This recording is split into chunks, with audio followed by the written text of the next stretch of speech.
Especially Mishibarach. So we'll do for halakha tonight. I think for the next couple of weeks, maybe a month or two, some halachot of Kibbud Avayim. I get a lot of questions on this. Interestingly enough, it's apropos the previous discussion. It's a tremendously important mitzvah. It's a little bit abstract in the sense that when you have a mitzvah, we had this discussion once. Classic, a cornerstone of Jewish philosophy from the Ramban. The Ramban says like this: wherever you find the Torah talking about something, it's because there is such a reality. If it's a mitzvah, it's because your natural inclination is not to do this, and if it's an avirah, your natural inclination is to do this, right? When Torah tells you, it's not saying, good for all of humanity, you guys are so great at this all the time, I'm going to give you a freebie. I'm just going to make it a mitzvah, you get free credit for it. It's like Social Security, collect it for doing it. It doesn't work that way. If the Torah tells you, for example, don't hate your fellow Jew in your heart, that's not to say that it's easy, that's not to say that it comes naturally, that's not to say that this isn't something you need to work on. Probably, when someone does something wrong or disrespectful, you don't like them so much. And not liking people so much is pretty much the definition of hating them. Sorry, Lee, there are definitions for certain things. When you really, really don't like someone, you pretty much hate them. So, this avirah comes to educate you. Don't do this, it's a bad idea. Might be your instinct, your natural inclination, but there are very negative spiritual consequences to it. Classic examples, the Rambam says, by sorcery and black magic. The Torah says you are not allowed to engage in sorcery, black magic, not allowed to conjure up spirits of the deceased, etc. Says the Rambam, why? Because the deceased can't be conjured up, there is no such thing as black magic, and all this sorcery is nonsense. And the Torah tells you not to waste your time. It comes to Ramban and says, B'mchila mikivodo, excuse me. The Torah doesn't tell us not to deal with nonsense. The Torah doesn't forbid us from that. Anyone with a brain knows not to deal with nonsense. The Torah teaches you things that are deeper, that are more complicated, that are more sophisticated. So says the Ramban, it's an insult to the Torah to say there's no such thing as black magic. There is, and you can't use it. And there may be reasons for things like sorcery. They might be able to pull off certain tricks, certain stunts, and you won't do them. You won't make use of them. There may be ways of conjuring up dead spirits, whether or not it's possible, and he holds that it is. You have no business doing it. So there might be a temptation. Every so often you might want to conjure up a spirit and have a discussion with the dead. I feel like that 2-3 times a day. But I'm going to fight my urge because the Torah clearly doesn't want me doing this. According to the Rambam, it can't be done, you're wasting your time. And these things, he says, have a deleterious effect on your emunah. You could speak to the dead and talk to neshamot. You would assume that what they tell you is halakha Moshe Sinai may not necessarily be the case. Since we take our cues from Hashem and not from the deceased, we have an obligation to ignore whatever it is we think that people might be telling us in the name of the dead. Says the Rambam, no, you may as well try conjure up spirits if you'd like to. You'd be violating any surah from the Torah. Not a good idea, I strongly recommend against it. But it's there because there is such a thing. Okay, and my classic extension of this concept, very hot topic for debate in our generation, is homosexuality. Torah tells you, do not have homosexual relations. It's not to say there aren't people who have such an inclination. You may or may not. Don't need to answer now. But whether or not you do, you're not going to behave in this way or act on this particular yitzhar. You probably have other things that your yitzhar hara tries to encourage you to do. This may or may not be one of them. Don't tell me, says the Ramban, that there is no such thing as people who have this inclination. Don't tell me that it's nonsense. Don't tell me that it's contrary to their nature or to the neshama. Don't tell me that it's an unnatural thing. There are certain people who must have such an inclination. Otherwise, there wouldn't have been a mitzvah like this in the Torah. Okay, very fair, very honest, very straightforward, and very profoundly nishmatic answer. Neshamot have different temptations, different desires, different reasons for different things.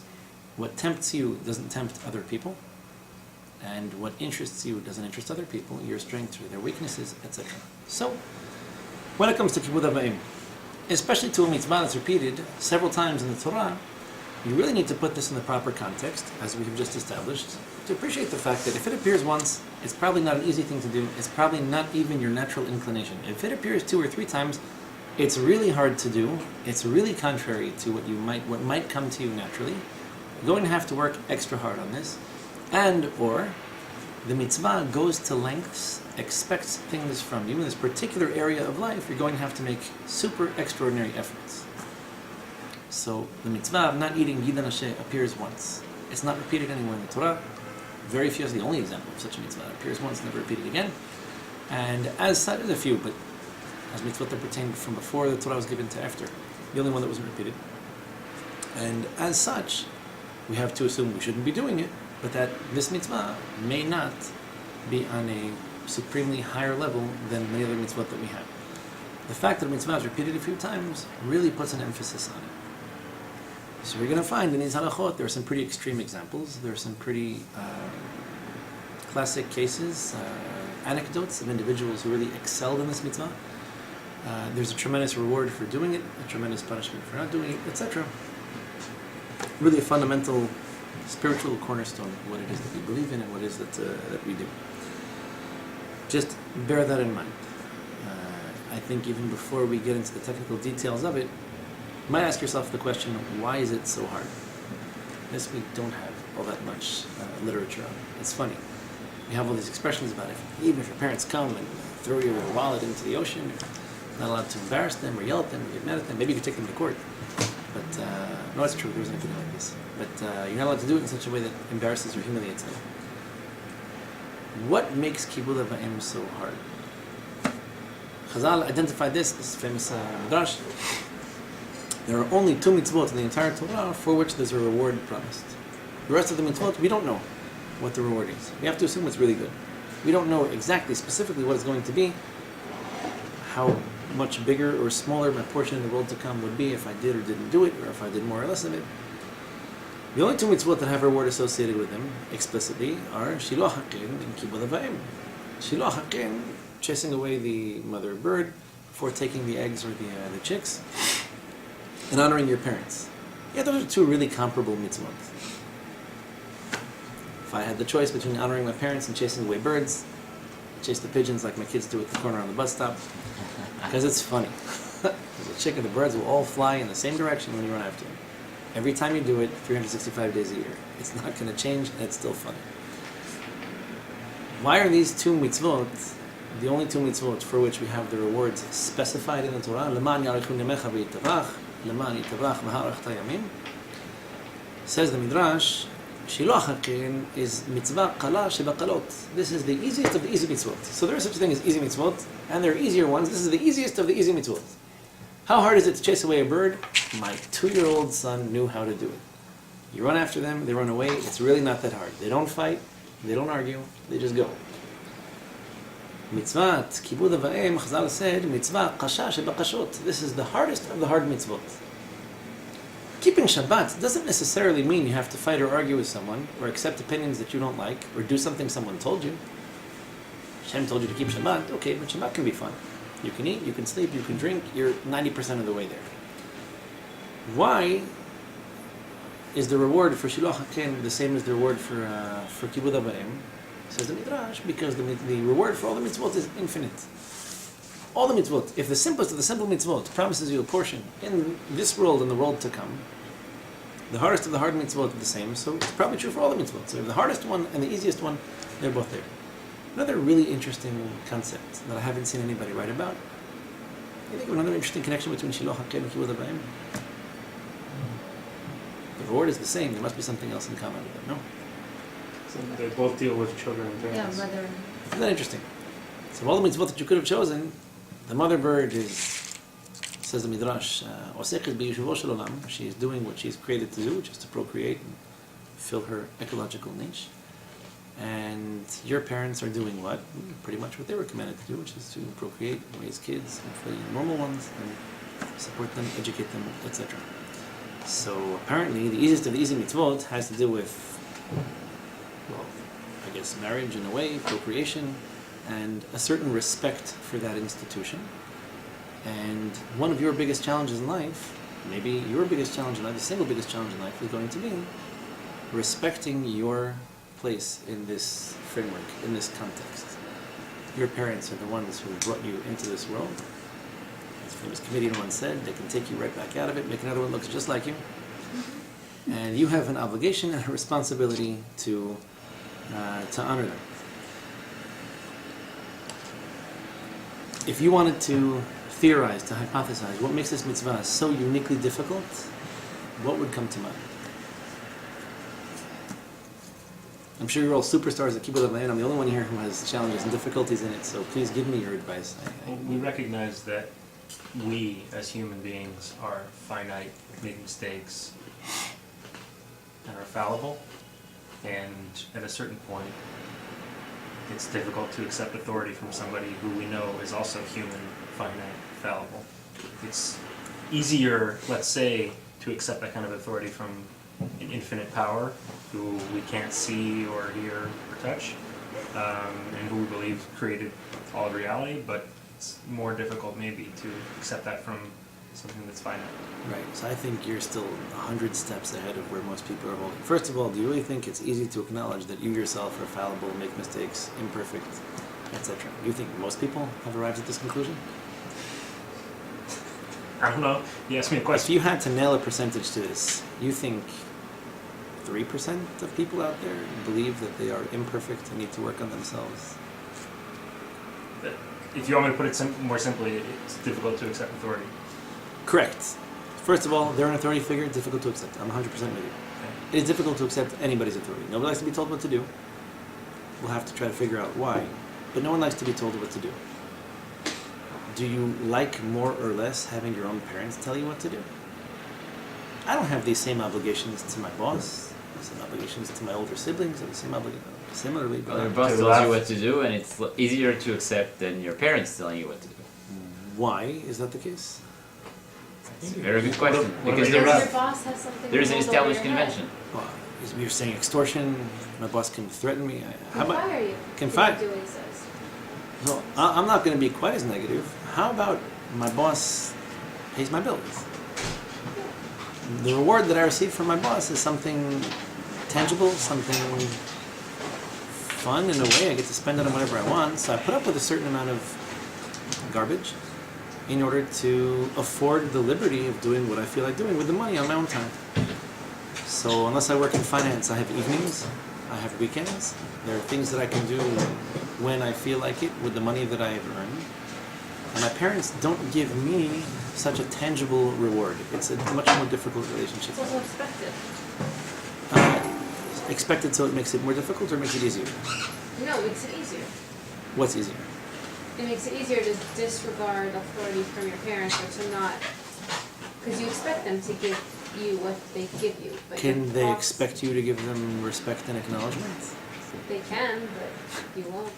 For all I care, they can. They're not going to get it. So what's expected? You don't think it's normal for parents to expect their children to appreciate what they've done for them? You think most parents don't expect their children to appreciate No, it is. I'm saying. You think I don't expect my kids to appreciate what I do for them? I'm saying like from your boss, you don't expect him to give you a raise out of nowhere, or you don't expect him to like. You have to earn it. You have to work for it. So you have to show that you deserve it. But your parents, you kind of expect them to give you life and food and money and clothes and. There's a tremendous amount of truth to what you're saying. There's actually a pasuk on this in Mishlei, which the Gemara quotes, and we're going to put tonight, but the Gemara says that one who eats or drinks in Olam Hazeh without making a bracha is compared to a thief, meaning you're stealing, right? Why are you stealing? The pasuk in Mishlei, it's a pasuk in Proverbs, it's quoted, is you're one who robs his father and mother and says there is no wrong. So what does that mean, there is no wrong? What happens when you steal from your parents? Say, I came to do it, I opened my mom's pocketbook and I pulled out a $20 bill. Doesn't she have a legal obligation to buy me things? Mm-hmm. Buy me food, buy me clothing? So does it really matter if I took the money or if she gave it to me or bought something for me? Yeah, it really matters because it's her money and she'll decide what she wants to buy for you, what she doesn't, when, how, where, if you're deserving, if you're not deserving. So the attitude that some people have, both to Hashem and to their parents, we're going to see there's an interesting connection between this mitzvah and the respect that we're supposed to have for Hashem. The attitude most people have is that they're my parents, they owe it to me. Or if you grew up in America, they're my parents, I can put them in jail if they don't give me ABC, XYZ, call DIFUS, etc. Have the kids repossessed by the communist society in which we live. So this attitude, this perverse attitude, is an ancient one. It's not a new thing. Your parents give you everything, and that's so normal, it's so natural, it's to be expected. It's bizarre, abnormal, perverse if your parents don't give you love and attention and affection and clothing and jewelry, tools, whatever suits your fancy. And it's so bizarre that we can come to them with complaints. I'm not getting enough. You don't do enough for me. Forget pregnancy, forget childbirth, forget nursing, forget education. Whatever you do, no matter how much you do, is not enough. That sounds a lot like the way we interact with Hashem. You gave me life, you gave me health, you gave me at least a way to make a living, decent parnasah. I have certain talents, certain skills, and hopefully reasonably well-functioning and moderately attractive physical body. But I want more. You see, what you did for me is not enough. I think I don't have as much as she does or as he does. I want her husband, I want his job, I want that car, I want that house. This is the attitude that people have towards God. What do you mean I have to thank him for making me? Almost like he had to, like he had no choice. Well, now that I'm here, so he may as well give me the stuff that I ask for. This same rotten attitude that we have towards Hashem. And what makes Kibbud Avayim so difficult is that it's so natural. Everyone has parents. You didn't come to Olam Hazeh without them. If you had the good fortune of meeting them and interacting with them, hopefully by the time you reach the age of 5 or 6, you realize there are certain things they do for you. A little bit older, you realize that they're not obligated to do all of that, or all that much, or as well, or as consistently as they did. Yet in high school, maybe college, you appreciate there's some things they sacrificed in order to give you. It's not just they gave you stuff. They withheld things from themselves. Maybe they took less vacations than they otherwise could have. Maybe they spent more money on you than they did on themselves. They bought you gifts they didn't buy for themselves, etc. Maybe they sent you to school and they couldn't afford to go to school, things like this. So, because it's so native to the territory, it becomes extra difficult for us to either to show a genuine acknowledgement and appreciation, or to show it sufficiently. Right? And this will bring us right back to this communist socialist discussion. The more you give someone, the more it ruins them. People become rotten and their midot decompose when you give them things for free. So how do you come to Olam Hazeh? Well, your parents help you out. Why? It's not like your mother said, well, I'm not nursing you today because you were crying yesterday, is it? There's a certain age at which judgment isn't really appropriate. But at a certain point, your parents have to diminish what they're giving you in order for you to grow and become a responsible adult. Pays taxes for people who don't work. So you're going to need to develop this appreciation of what they do, of what they don't do, and then become an adult, get married, and pass this on to your kids. So this is an extremely godly mitzvah, because the relationship with God is so encapsulated in it that it's practically the same thing. The fact that you are here doesn't mean you deserve to be. The fact that you have things doesn't mean you deserve them. The fact that you want things doesn't mean that you're entitled to them. But your parents put up with that all the time. Akash Baruch Hu puts up with it in spades. All people do this. So it's a very insightful mitzvah. You may or may not appreciate some things your parents have done, perhaps continue to do for you. And you might not until you have kids of your own, which is a whole other discussion. Why did God create the world in such a way that we start as kids and then have them? You get to see both sides of this coin. You get to see what it's like to invest your whole life in something that doesn't respect or appreciate you. And then you come to this appreciation that you were probably like this with your parents. And so every so often when you have a breakdown, you can call your parents and be like, I'm so sorry for everything I ever did, ever. From the day I was born till I was 50, because it was all wrong and it was all lack of appreciation, respect, etc. So, perspective. And with the icing on the cake, there are some things that you can't appreciate until you live through them. There are certain perspectives you will never be able to adopt until you've actually been in a situation and be able to identify with them. That's just the way it is. I used to laugh at my father all day and all night.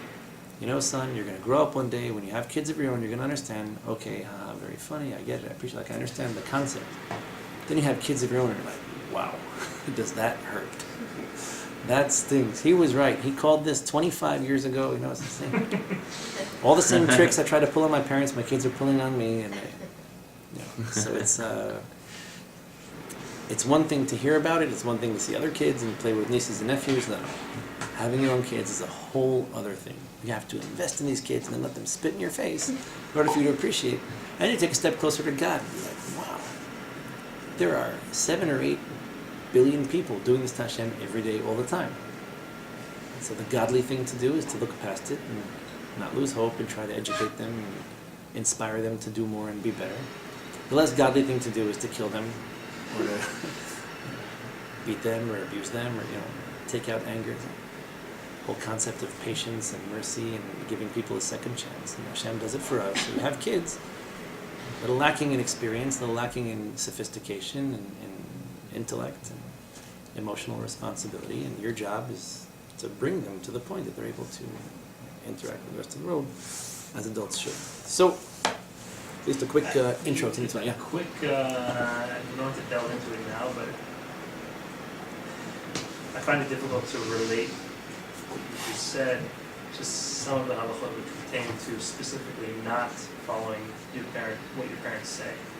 So in those situations, you're specifically you're defying their authority. Correct. Does that concept, can we also transfer that concept to Hashem? Right. So here's the trick. Reflections are only 2-dimensional. Right?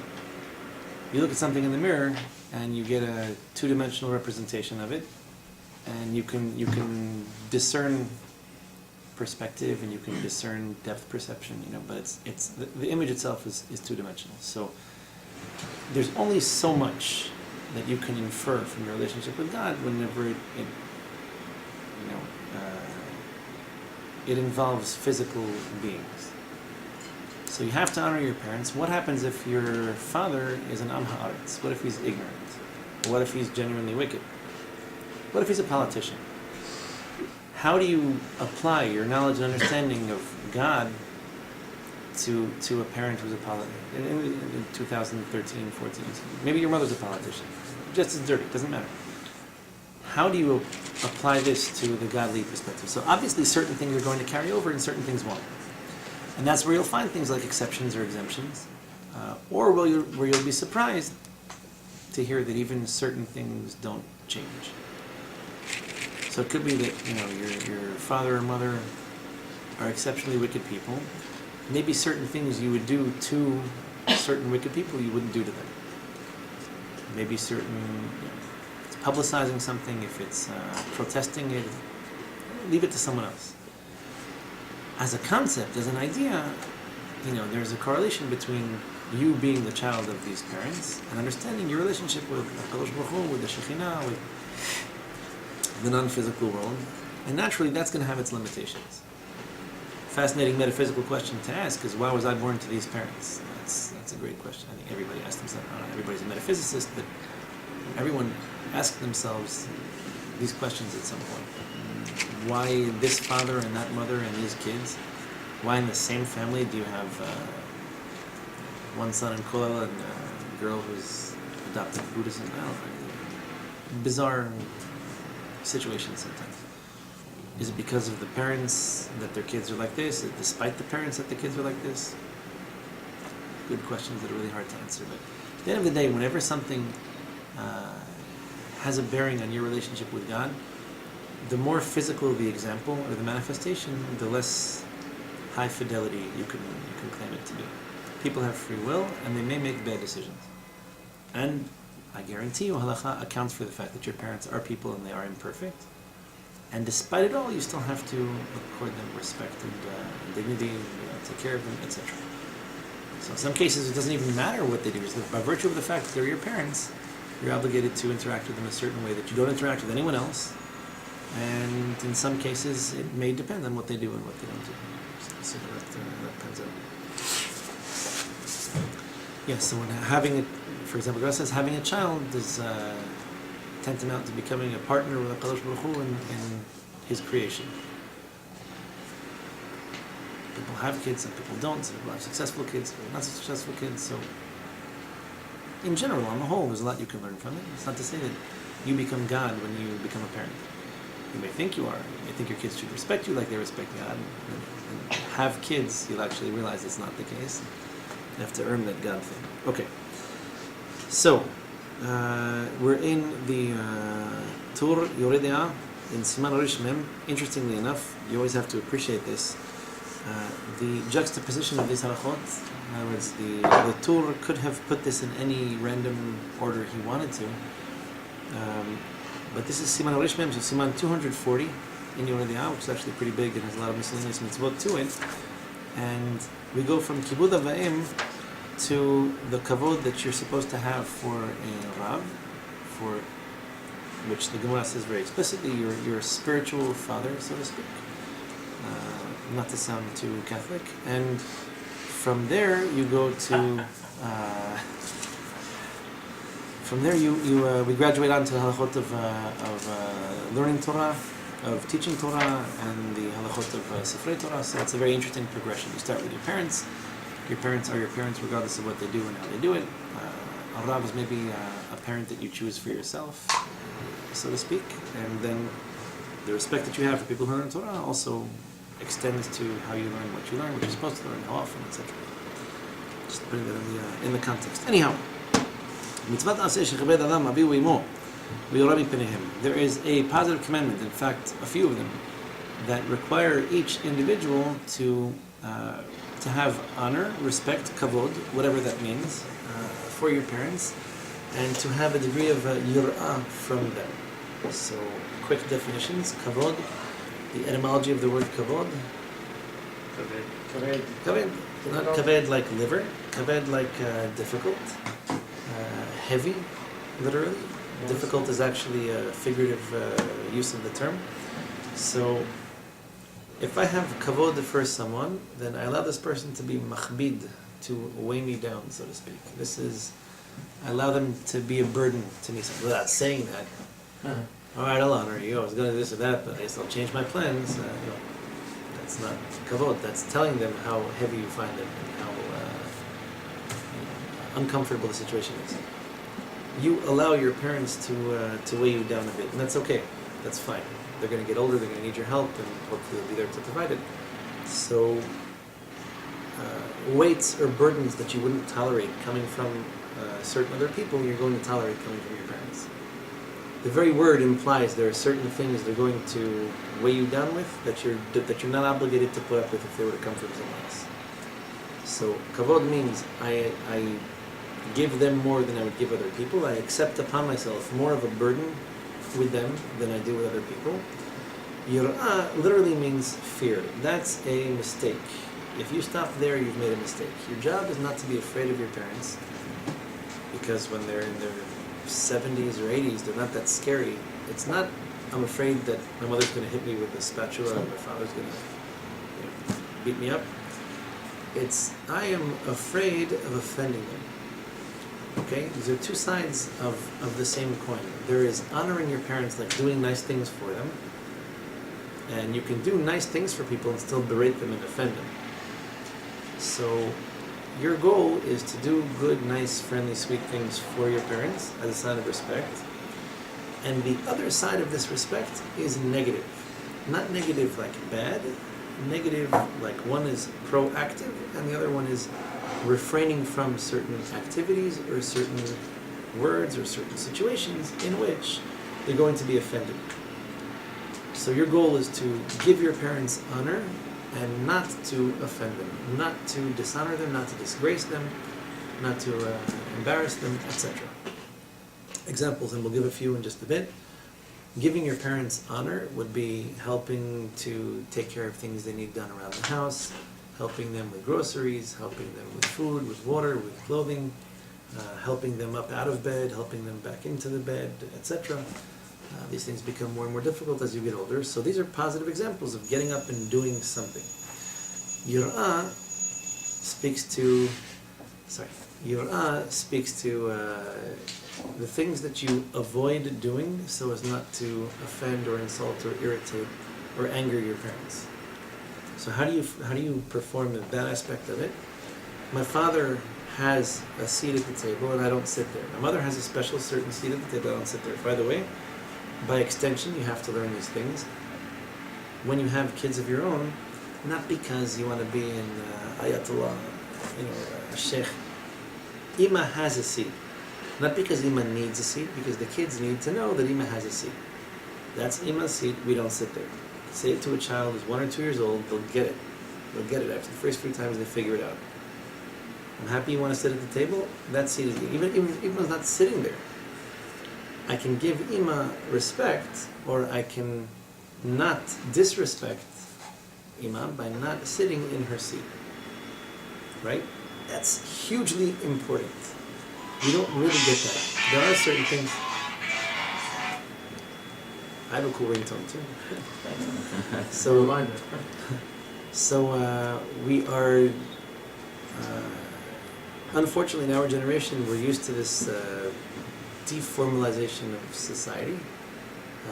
We are already living in times where there are kids that refer to their parents by their first, or their in-laws by their first names. I'm still very allergic to this concept, so if you do that, please don't tell me.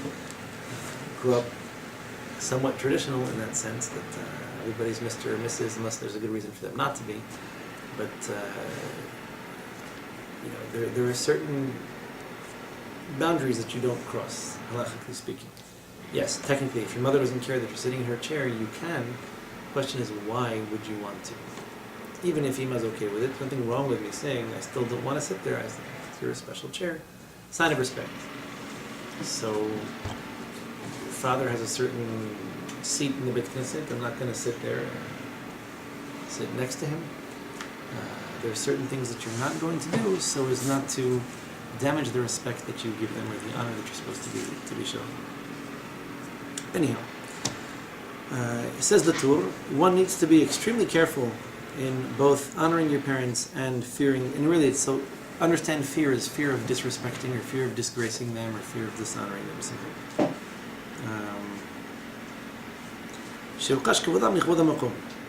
For the honor of your parents is compared in the Torah to the honor that you owe HaKadosh Baruch Hu, and the fear that you owe HaKadosh Baruch Hu. Again, not fear of retribution. I'm afraid that if I do this, Hashem's going to kill me. Fear like Hashem doesn't want me to do this, I'm not going to do it, because to do it would be offensive, would be insulting, would be disgraceful. So what's the pasuk that we learn? Kabed et avicha v'et imecha, and then it's written in Mishlei, Kabed et Hashem mehonecha. So honor your father and your mother, and Mishlei we're told, honor Hashem from your assets, meaning be in the habit of honoring Hashem from your assets, give tzedakah, donate money, Beit Knesset, to schools. You need to proactively show that you have respect for Hashem. Beit Knesset specifically. I have to agree. As a matter of fact, take advantage of the opportunity to remind everybody that this is already past the halfway point in December. In case anybody hasn't yet taken out membership, like to make a donation, please feel free to. The IRS is also eagerly awaiting your donations. You have the choice to either make them or not, but there's no mitzvah to voluntarily give away money to the IRS. Anyway, when it comes to fear of disrespecting your parents, mura'am kativ, ish imo v'avihu tira'u v'et shabbatotai tishmuru. So each individual is obligated to fear his mother and father. Why the mother comes first, we'll talk about that, if not this week, then next week. When it comes to fearing Hashem, i.e. fearing, disrespecting, or dishonoring, disregarding Hashem, et Hashem elokecha tira. So you have the same obligations to your parents, very similar ones to the ones you have to Hashem. You have to honor Hashem, you have to honor your parents, have to not disrespect or disgrace or anger, so to speak, ignore Hashem, and you have the same obligation to your parents as well. And the sages taught, there are three partners in the creation of a human being. You have the father, the mother, and HaKadosh Baruch Hu. בזמן שאדם מכבד את אביו ואת אמו, אומר הקדוש ברוך הוא, מעלה אני עליהם, כאילו דרתי ביניהם וכיבדוני. When you honor your parents, הקדוש ברוך הוא says, it's as if you're honoring me.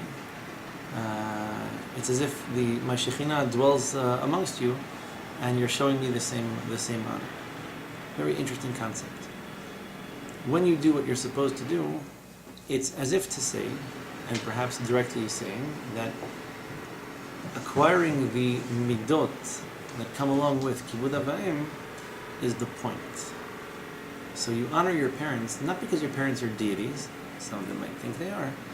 Your goal is to acquire these habits, these qualities, a certain degree of patience, of tolerance, of perseverance, of, you do it because they're your parents, you do it because you owe them, you do it because it's what Hashem wants you to do, it's the right thing to do, it's the godly thing to do, etc.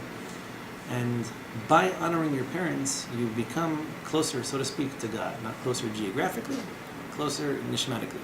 Your neshama is more attuned to the divine frequency. Learning to honor your parents, to live with them, live in awe and appreciation of all that they've done for you, will automatically bring you closer to Hashem. So you find sometimes, this is true, you have to acknowledge this, there are people who aren't exceptionally observant, but are really good at this mitzvah. And Esau, yes, he was anti-observant, but yes, he was really good at this mitzvah, to such an extent that his father, was in amazement of how respectful he was. And you find people who are very learned and consider themselves observant, they're really bad at this mitzvah. There are such people, you may not have encountered them. So there is something very nishmatically right about those who get it, those who get the point. They're your parents, you do it for them because you owe it to them, they deserve it. And those that really don't get it, like me and my Torah and my mitzvot are more important than my parents. And as long as I'm learning, I have to spend time with them, or as long as I'm doing mitzvot, especially if they're not, maybe this mitzvah is less important. Acquiring the midot, acquiring these habits, getting into the swing of doing what Hashem wants you to do with your parents, already the Gemara tells you Hashem is there, like the Shekhinah is there. It is possible that there are people who don't define themselves as observant Jews, but are good at certain mitzvot, have good midot, and therefore the Shekhinah is to a certain degree more with them than not. It's possible that someone learns Torah and tries to do a lot of mitzvot, doesn't get them right, but for some reason or other chases away the Shekhinah. Fascinating Mishnah, Masechet Avot. Embrace it. Mishnah says, "Kol sheruach hambriot nocha himenu, ruach hamakom nocha himenu. V'chol she'en ruach hambriot nocha himenu, en ruach hamakom nocha himenu." Basically, anyone who is pleasant to people, like people like being around this person, then you should know that Hashem is also pleased by this person. And people who are unpleasant to be around, no one's full of them, HaKadosh Baruch Hu is not pleased by them either, which is a very, should I say this, subjective standard to apply. Well, it would be subjective if it all depended on one person. If your goal in life was to make this one particular person happy, whoever it was, then you either succeeded or failed. You're going to heaven or hell, depending on how happy or unhappy that person was. The Mishnah is not saying that. The Mishnah is saying you might have a boss who's an imbecile, and you might have relatives that aren't so sharp, and you might know people who aren't so pleasant to be around. That's okay. If lots of people, many people, I don't know, most people, find you somewhat pleasant to be around, it's a pretty good indicator that somewhere between all of them, you're doing the right thing. Most people who are really irritating don't manage to make large numbers of people happy. So, again, no indication. If you stay at home and sleep all day that you're doing this. If you interact with people, inevitably, you're borrowing money, you're lending it, you're buying things, you're selling them, you're working with employers, with employees, with neighbors, friends, relatives, etc. You have lots of challenging, tough, difficult situations in life. And when people are pleased with you, you should know that Hashem is too. It's as if to say people naturally gravitate towards people that are friendly and pleasant, and gravitate away from people who aren't. So your parents should be no exception to this. In other words, it's a little bit difficult to get across to some people. There are people who claim to be really careful and sensitive about their mitzvot and don't get along with their parents. Classic example, the Baal Teshuvah. I decided to become observant. My parents weren't observant. I hate them. I hate them for not teaching me Torah, for not giving me mitzvot, for ignoring tradition. Maybe I'm mad at them for not listening to their parents. Grandparents were observant, my parents weren't, and now I'm coming back. So Where does that leave me? What does that mean for me? So, if you're doing your job, if you are properly observing the mitzvot and learning Torah the right way, your parents should be happy, your parents should be proud. Yeah, you have the set of psychopath, atheist parents that just won't get it. Okay, so you'll do what you can to minimize conflict wherever possible. On the whole, if you're doing the right thing, you're learning Torah the right way, it makes you pleasant to be around. And you can explain things in a pleasant way, in a somewhat understandable way. If you explain things in an obnoxious or arrogant way, if you present yourself as self-righteous and insult and offend other people, either intentionally or unintentionally, directly or indirectly, you're probably not there yet. So this is a really good indicator of how observant you are. That's fair enough to say. It's a really important mitzvah. It's one of the 10 Commandments. So you may be observant. You might be a born-again observant Jew, and for whatever reason be offensive or insulting to your parents. And so I'm going to call you out on this and say maybe you just don't get it. Why is such an important mitzvah beyond you? Why are you not able to make your parents happy? They probably are super unreasonable, maybe on certain things more, certain things less. But on the whole, your ability to interact with your parents positively, productively, be friendly, civil, etc., is a super test of your midot. You want to know where you stand with God? We just read it, right? HaKadosh Baruch Hu, the Shekhinah is with those who respect their parents, not because it's easy, not because it comes naturally, not because all of us excel at this and Hashem's giving us free credits, because it's difficult, because it's challenging, because it requires a lot of you. That's why the reward is so great. That's why it's repeated. That's why this whole concept of a portion in the world to come depends so heavily on this. You get it. You get that relationship. You get it that there are certain things I owe them, certain things that I wouldn't have or I wouldn't be without them. Hopefully most of it was good, even if some of it was bad. I still owe them respect. I still owe them that I won't disrespect them, won't dishonor them, won't embarrass or humiliate them. Even when I disagree, even when I think I'm right, even when I think I know I'm right, I can still do it respectfully. Doesn't mean you have to do everything they tell you, doesn't mean you have to follow them. We're going to talk about that too. It just means that there are certain things you're going to do in a respectful way, in the most respectful way possible, in the least disrespectful way possible, because that's your obligation. And I will hear none of it. If someone comes and tells me, Rabbi, I became observant, I'm Baal Teshuvah, and my parents are out to get me, and they hate me, and they're driving me crazy, and this and that, you're just not doing it right. You have a mitzvah, you don't know how to do it, don't blame your parents. You were doing your job. If you were learning right, if you were behaving appropriately, they'd get it, they'd smile, they'd be happy, they'd want to be like this too. There are exceptions, but that's not the rule. On the whole, it works that way. So, leave you guys with this. We will continue with God's help from here next week. Is that a little... עדיין כמה?